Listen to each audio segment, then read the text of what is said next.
Hello dudes, dudettes, others, betters, whatevers. Hello, welcome along to another video. It's been a while.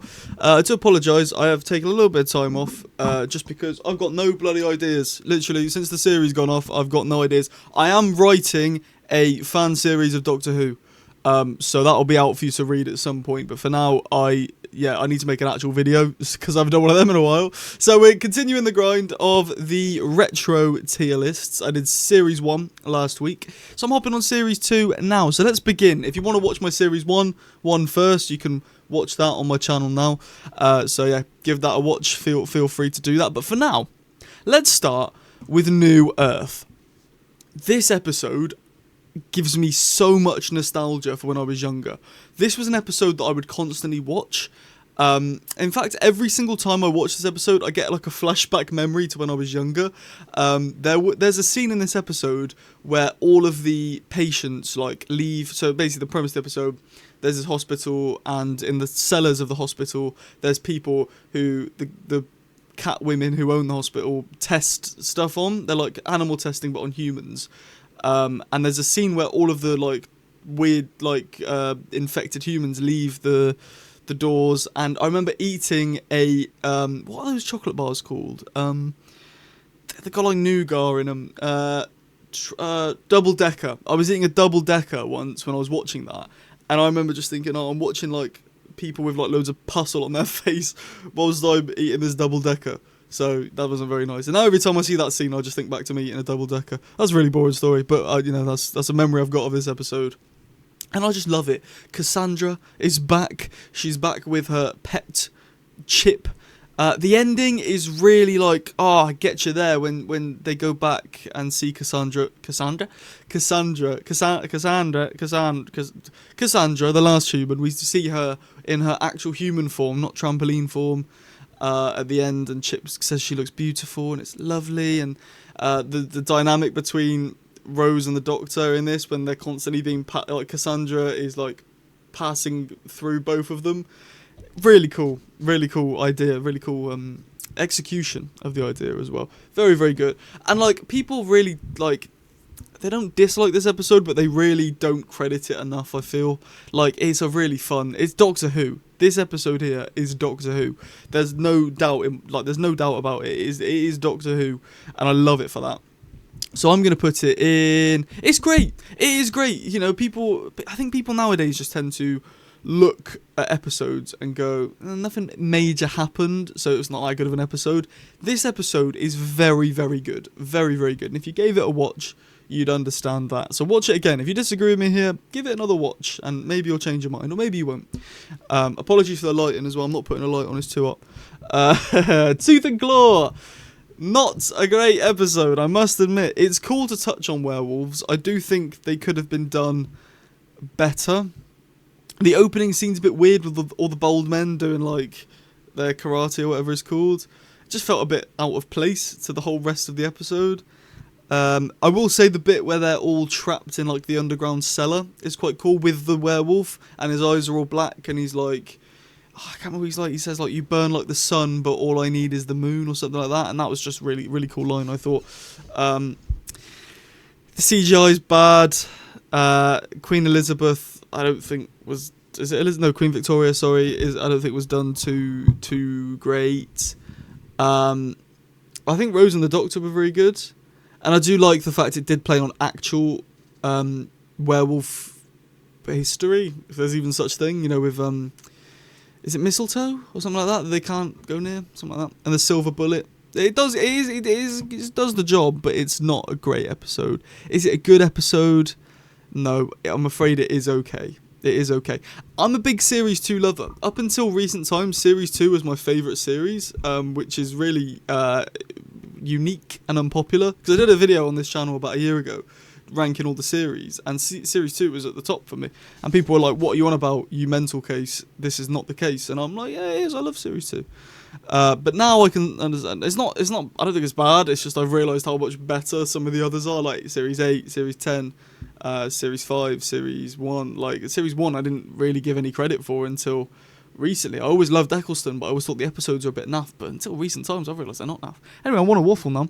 The Girl in the Fireplace, our first best of the series. It is so good. Ellie Littlechild, what are you on about?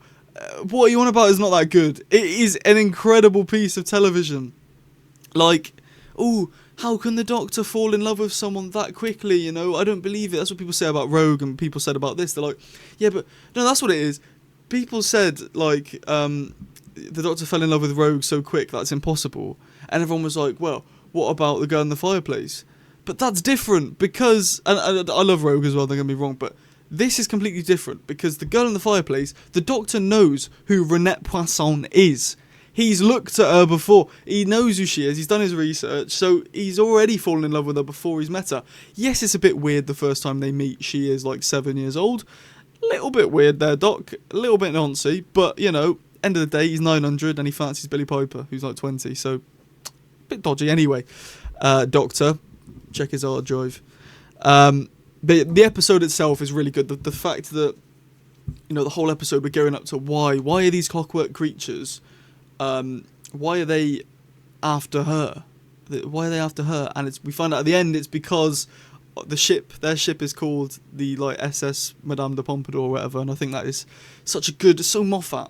I love Moffat's writing. And like the horror, this used to terrify me as a kid. This is one of those episodes that me and my mum would put on when I was a kid, and just watch. And every single time when that broken clock scene happens, and it's like, if this is the only clock in the room, and there's like, and it's broken, what's that ticking? And the bit from under the bed, and then the French wig, it's all so creepy. That's something Moffat does so well. He makes things that shouldn't be creepy, or things that people find a little bit creepy, and just enhances them, like statues, like the dark and shadows, like gas masks. Like, he does it so well. Moffat, you're incredible. But yeah, I don't know. Great episode. And the sadness at the end when he reads her letter and he goes back just in time for her death. It's so sad. So sad. Anyway, enough whining. Let's cry again at Sarah Jane! This is again going in best for me. Yes, whatever, I'm blinded by nostalgia. Toss off. Alright, this is such a good episode. Reintroducing Elizabeth Sladen to us new gens who didn't watch Classic Who. This episode made me want to go back and watch Classic Who. I want to see Sarah Jane doing her thing. So I did this after watching this. This was when I first went back and watched. Let me see if I've got the DVD. Yes, I do. I have the DVD. Oh no, I don't. This is Colony in Space, but I also have the Sea Devils somewhere. I love the Sea Devils. They're my favourite. It's my favourite classic story. Ultimate comfort. But no, I have lost it. Sorry about that one. What's that? Anyway, no, yeah, School Reunion is great. The fact, you know, it's in the chips makes them clever.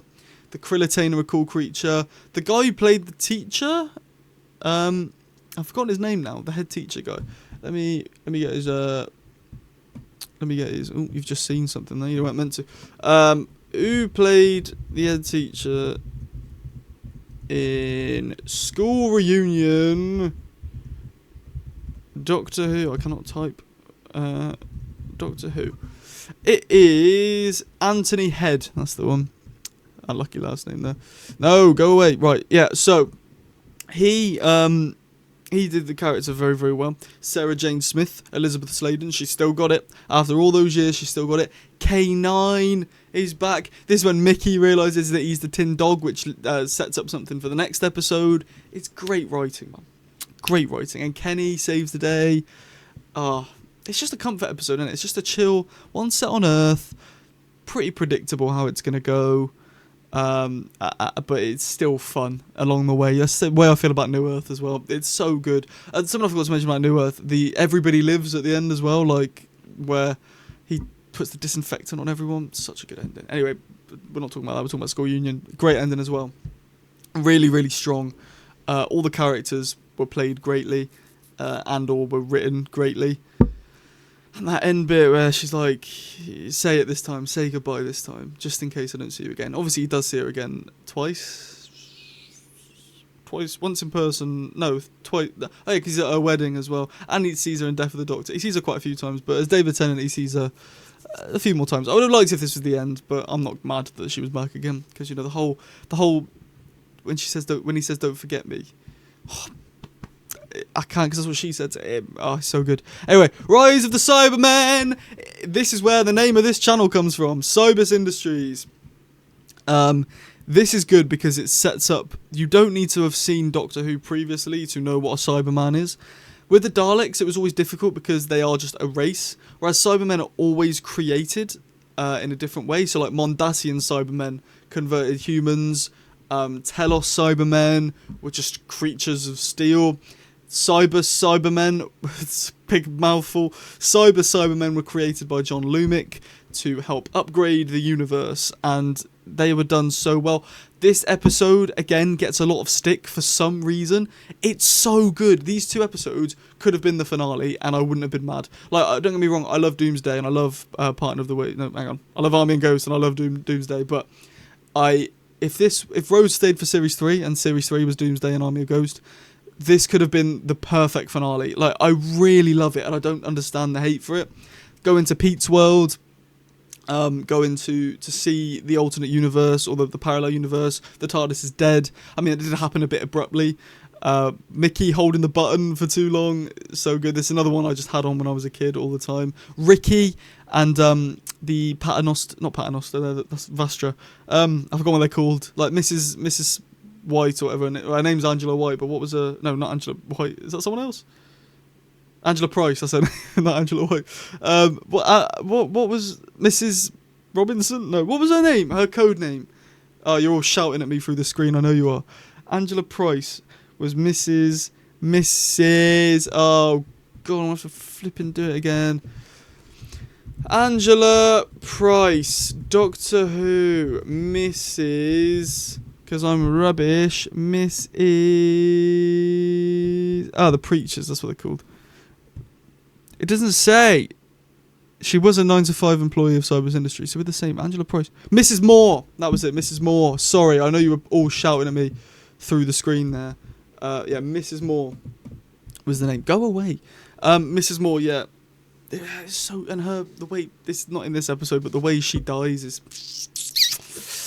yeah, this is a great setup for a great episode. I'm going to stick it in best. I am. Rose being a dog.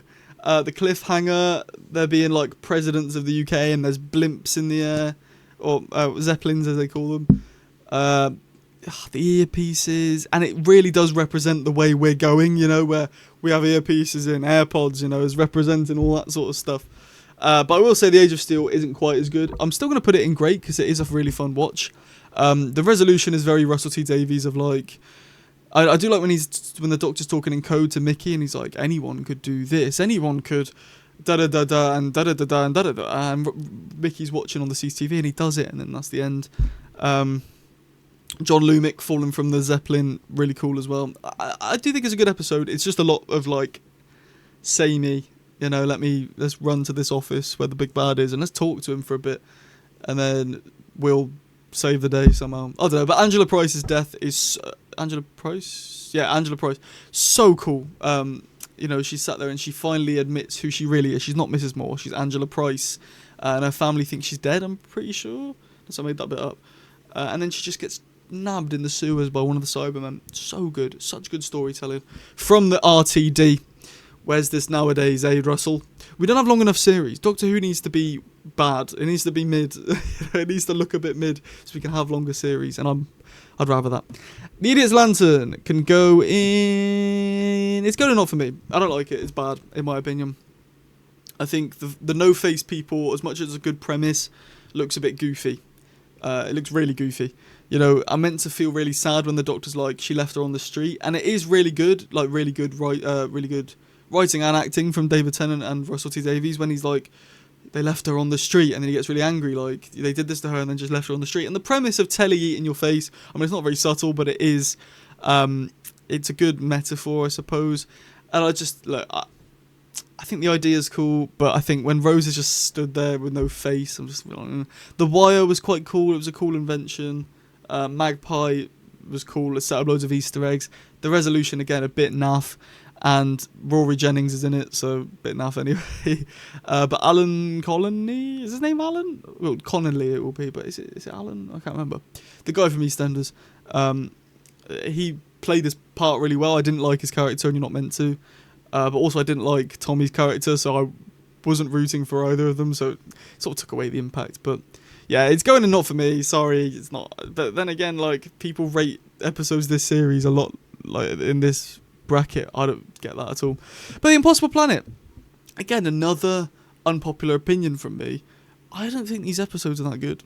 They get praised a lot for being like the only good thing of series 2. They're cool. I'm not a big fan of Base Under Siege episodes, you know, where the Doctor lands on a base with like loads of people that we don't know and we have to get to know. Like, I like it just being Doctor and companion. They meet like 1 or 2 people on Earth, and there's an Earthbound episode. This isn't one of those. I mean, I suppose it is creepy. The first time I watched it was like the whole Toby, don't look round, Toby. That was a cool idea. I think what's better, the first or second part? The second part has a literal Satan in it, and the first part has a cool setup. They expose Toby for being a virgin, so you know, one of those things that Doctor Who does very well. No, I'm gonna put. I think the second part's better. This is one of the rare examples where the second part actually is better. The first part is good. Is it great? No, because the second part is great. The second part, when they're all like climbing, I think it's the second part. Yeah, it is when they're all. I mean, the Ood. This introduces the Ood, which is really cool. But when they're climbing through the vents and the Ood are following after them with the red eyes, it's proper like nightmare fuel. When I was younger, I remember getting really scared of this episode. Especially that vent bit when the Ood are like really fastly crawling through the vents and their eyes are all wide and all red, and it's like, oh god, this is scary.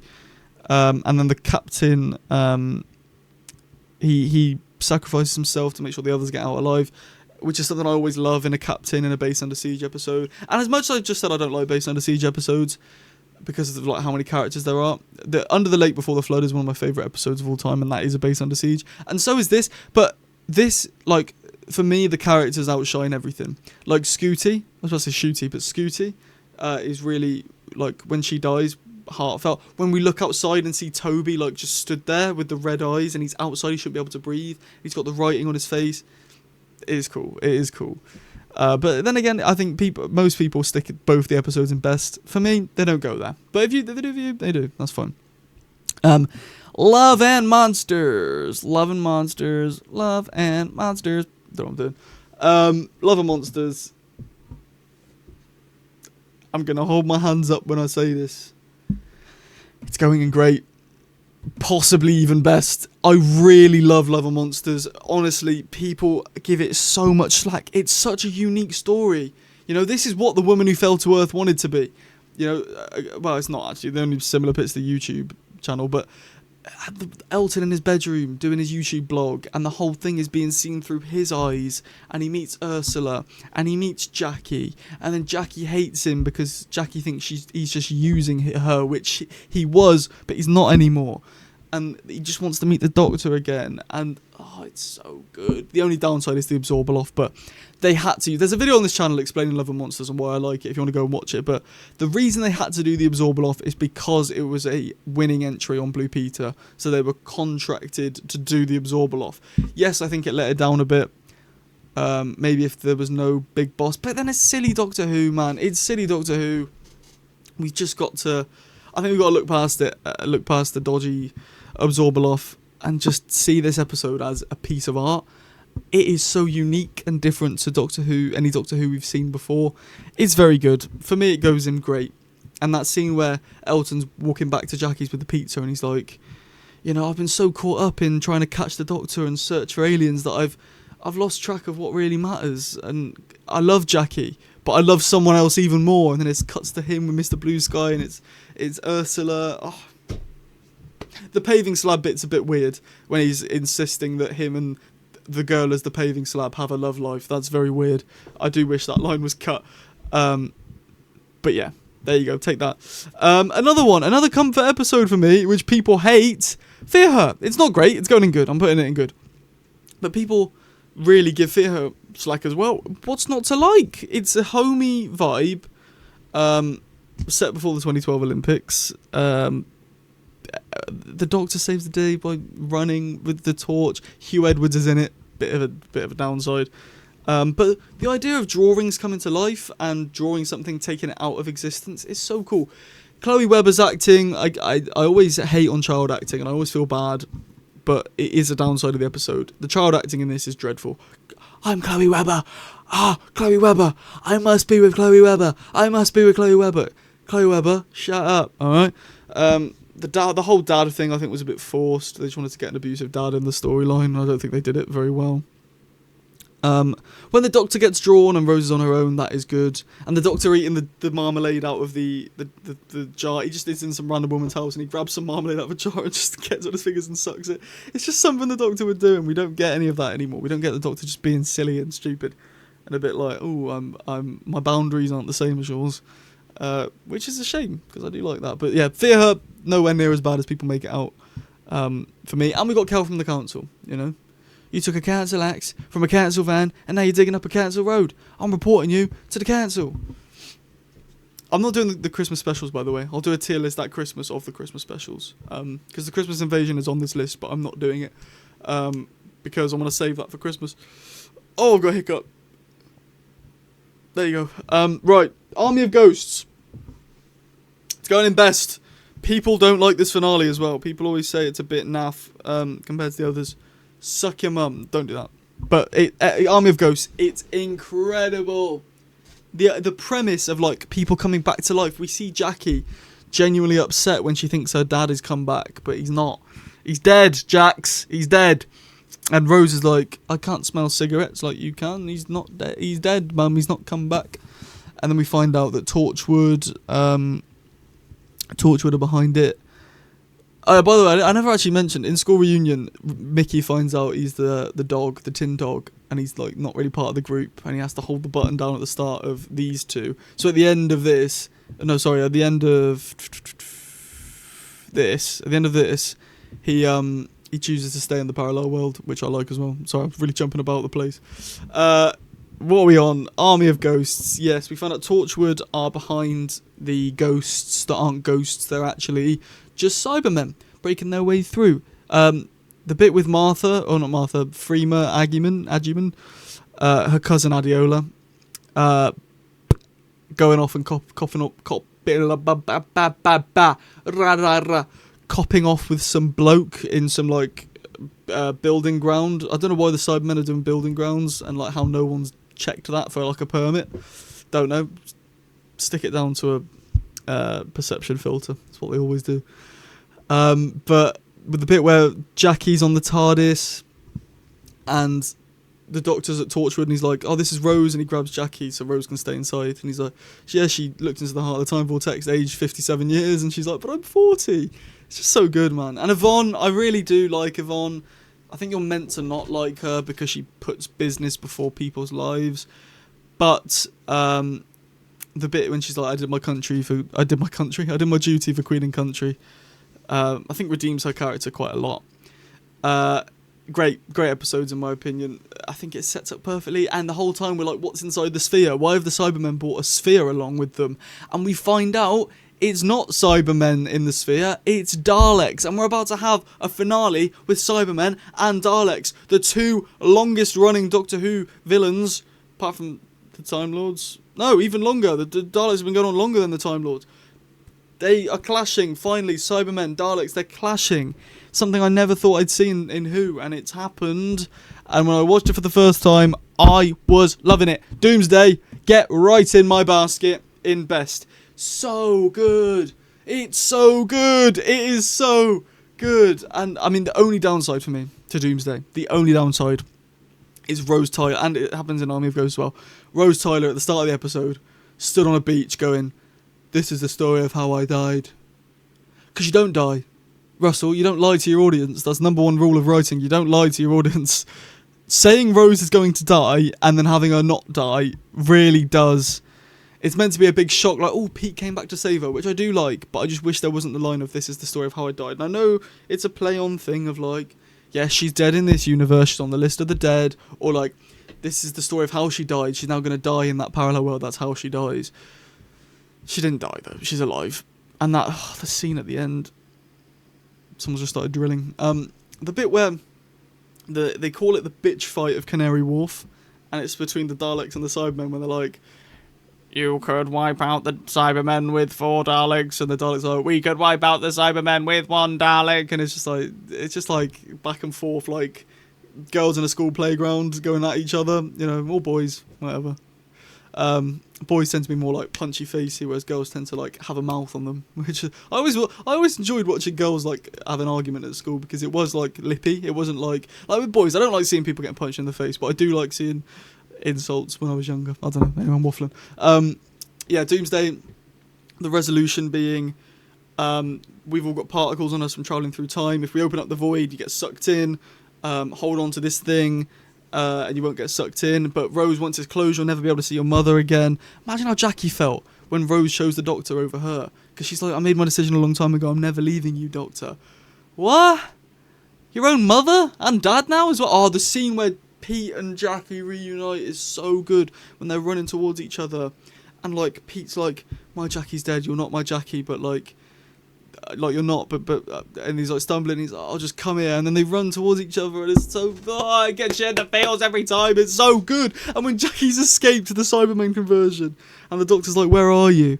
And she's like, oh, I want a stairwell, and he's like, oh, any clues to whereabouts? And she's like, yeah, a fire extinguisher. So cool, man, it's so funny. I've really got an itchy eye here, bear with, ooh, that feels nice. At the Cult of Skaro, it was good seeing them. Yeah, it's really good. Time Lord science, bigger on the inside. The Genesis arc, like opens and all Daleks come flying out. It's really, really cool. Really, really cool. And I think it does do justice. Anyway, Rose falls off the sucky-in machine and she gets sucked into the void. However, Pete comes in last second and snaps her into the parallel world. So she lives. She doesn't die. Would I have preferred her to die? I think I'd have preferred her to die. And sorry, that was really dark. I think I'd prefer her to die, and then the Doctor like somehow tap into her final seconds of life and then talk to her that way. I feel like it's a bit cheap having her live in a parallel world, but that's only because she said at the start, this is the story of how I die. If she didn't say that, I wouldn't have an issue with it at all. And the bit on the beach when they're on Bad Wolf Bay, it is just incredibly written. Incredibly written. I'm burning up a sun just to say goodbye. Oh, Doctor, man, what are you doing to me? What are you doing to me? You're making me tear up. It is good. It's very, very good. I love it. Series 2, I love it. Look how much I've put in the top half. I don't know what this is. Where's my mouse there? Look how much I've put in the top half. We've got 5 episodes in best, 4 episodes in great, 2 episodes in good, and then 1 in okay and 1 in not for me. Where would I put the Christmas Invasion? I don't know, but I'm not going to rank it in this... Well, okay, it's on there now. That's a shame. That's a real shame. Well, flip you. Not for me. I've got the Idiot's Lantern. Okay, I've got Tooth and Claw. In good, I've got The Impossible Planet and Fear Her. In great, I've got New Earth, The Age of Steel, The Satan Planet, and Love and Monsters. And in best, I've got The Girl in the Fireplace, School Reunion, Rise of the Cybermen, Army of Ghosts, and Doomsday. Thank you very much for watching this tier list. Let me know your rankings of this series in the comments below. And subscribe, keep your eyes peeled for the Series 3 tier list, which should be coming on Monday. I tried to do these weekly on Monday, but I've had so many things delaying me. Like I'm saying, I'm writing this fan series, which check it out when it comes out. I forgot what I was saying. What was I saying? No, yeah. Every Monday I'm trying to get one of these out. I know it's Friday today, but I'm trying to get them out every Monday for the next, I don't know, 13 weeks or however long it is until I finish all the series. Thank you for watching. Have a blessed day. Kisses, cuddles, subscribe, like, comment. You can leave a super thanks if you want. You don't have to. And I'll see you again very, very soon. Goodbye!